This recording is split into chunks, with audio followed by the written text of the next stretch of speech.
₹2.21 લાખ લઈને લગ્ન કર્યા બાદ 10 જ દિવસમાં માનતા પૂરી કરવાના બહાને બેને નાસી ગયેલી લૂંટેરી દુલ્હનને વરાછા પોલીસે એમપીથી પકડી પાડી છે.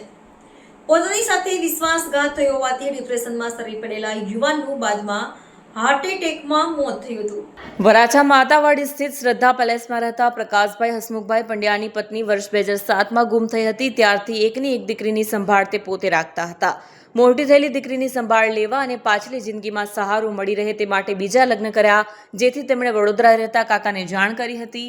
નવેમ્બર 2024માં પ્રકાશ પંડ્યા તેમના નાના ભાઈ ખુશાલ તથા કાકા જયસુખ પંડ્યા વડોદરા ગયા હતા.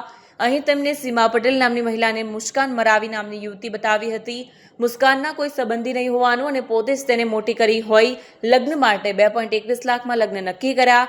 લગ્નના 10 જ દિવસમાં સીમાએ ફોન કરીને માનતા પૂરી કરવાની હોવાનું કહીને મુસ્કાનને વડોદરા બોલાવી હતી.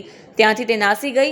આ અંગે વરાછા પોલીસે ગુનો નોંધી તપાસ આદરી હતી. દરમિયાન વરાછા પોલીસે એજી પરમારને બાતમી મળી હતી કે નાગપુરથી લૂંટેરી દુલ્હન મુસ્કાન અમદાવાદ વકીલને મળવા માટે જઈ રહી છે. પોલીસે વોચ ગોઠવીને સુરતમાંથી લૂંટેરી દુલ્હન મુસ્કાન પ્રમોદ કુમાર આસાડુ મરાવીને ઝડપી પાડી છે.